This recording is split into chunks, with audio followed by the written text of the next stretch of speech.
Hello students, आ video में આપણે MA semester 2 ना पेपर नंबर 8 अर्थशास्त्रनी परिमाणात्मक पद्धतिओना चेप्टर सूचकांकमांथी फिशरनो सूचकांक कई रीते गणी शकाय तेनी समजूती मेळवीशुं।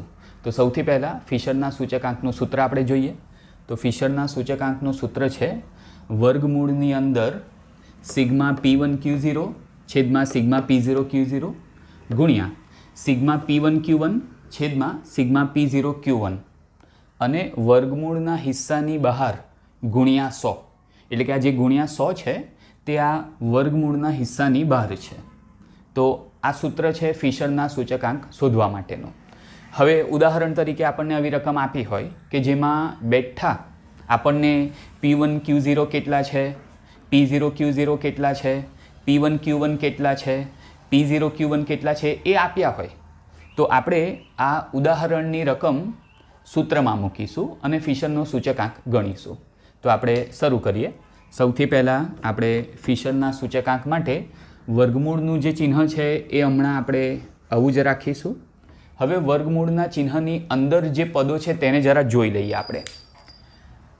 आ जे पदो छे ए P1Q0 अने छेदमां P0Q0 छे। एटले जो आ पहला भाग पर आपणे ध्यान आपीशुं तो एमां अंश विभाग अने छेद विभाग बंनेमां Q0 आवे छे अने P1 ऊपर P0 नीचे।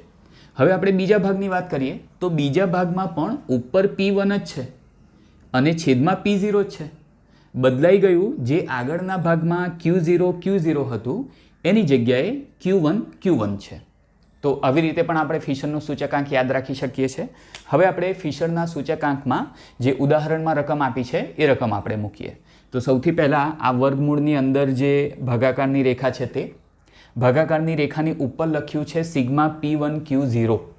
હવે ખાસ જ્યારે ઉદાહરણમાં રકમ આપી હોય ત્યારે આપણે ધ્યાનથી રકમ સૂત્રમાં મૂકવાની, નહીં તો P1Q0ની જગ્યા પર કદાચ આપણાથી P1Q1ની રકમ મુકાઈ જાય अथवा P1Q0ની जग्या पर P0Q0ની रकम मुकाई जाए।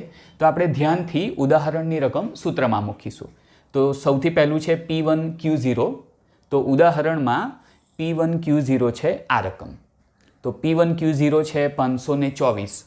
तो भागाकारनी रेखानी उपर आपणे लखीशुं 524 छेदमां छे सिग्मा P0Q0। एने पण आपणे ध्यानथी कई रकम आपणने आपी छे तो सिग्मा P0Q0 आप्या छे 350। तो छेदमां लखीशुं 350। बीजो जे हिस्सो छे ए बीजो हिस्सो छे सौथी पहेला तो आपणे आ गुणाकारनुं चिन्ह लई लईए। आ नानी भागाकारनी रेखा, भागाकारनी रेखानी उपर छे सिग्मा P1Q1। तो सिग्मा P1Q1 आप्या छे 554। तो आपणे उपर लखीशुं 554 छेदमां छे सिग्मा P0Q1। तो P0Q1 आपने रकम आपी छे 371। आ आपणे जे ते पदनी रकम लखी, परंतु जेम आपणे उपर कह्युं कि आ वर्गमूळना हिस्सानी बहार गुण્યા 100 छे। तो आपणे वर्गमूळना हिस्सानी बहार लखीशुं गुण્યા 100। हवे आपणे आ जे रकमो लखी ए रकमनो भागाकार करीशुं।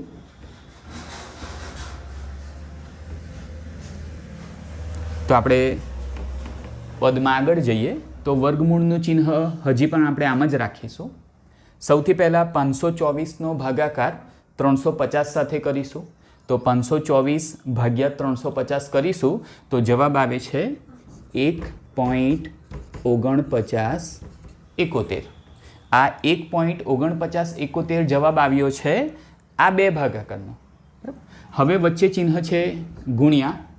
हवे आपणे 554 नो भागाकार 371 साथे करवानुं अने जे जवाब आवे ए अहीं लखवानुं छे। तो आपणे जरा वर्गमूळनी लाइन लंबावी दईए। 554 भाग्या 371 करीशुं तो एनो जवाब छे 1.4932 अने वर्गमूळना हिस्सानी बहार छे गुण્યા 100। तो आपणे बहार लखीशुं गुण્યા 100। हवे पदने आगळ लई जईए तो हजी पण वर्गमूळ आपणे एम ज राखीए અને વર્ગમૂળની અંદર જે બે રકમ છે 1.4971 અને 1.4932 એમનો આપણે ગુણાકાર કરવાનો છે. તો 1.4971 ગુણ્યા 1.4932નો ગુણાકાર કરીશું તો રકમ મળે છે આપણને 2.2355. વર્ગમૂળની બહાર ગુણ્યા 100 છે તો આપણે ગુણ્યા 100 લખીશું. હવે આપણે કેલ્ક્યુલેટરમાં અથવા મોબાઈલ ફોનમાં 2.2355 રકમનો વર્ગમૂળ શોધવાનો છે. તો 2.2355 લખીને આ ચિહ્ન જે હોય આપણે કેલ્ક્યુલેટરમાં એને આપણે પ્રેસ કરીશું તો 2.2355નો વર્ગમૂળ આપણને મળશે 1.4952 અને બહાર છે ગુણ્યા 100 તો અહીં લખીશું ગુણ્યા 100. હવે આપણે 1.4952નો ગુણાકાર 100 સાથે કરીશું તો આપણને જવાબ મળશે 149.52. તો આવી રીતે આપણે ફિશરનો સૂચકાંક ગણી શકીએ છીએ.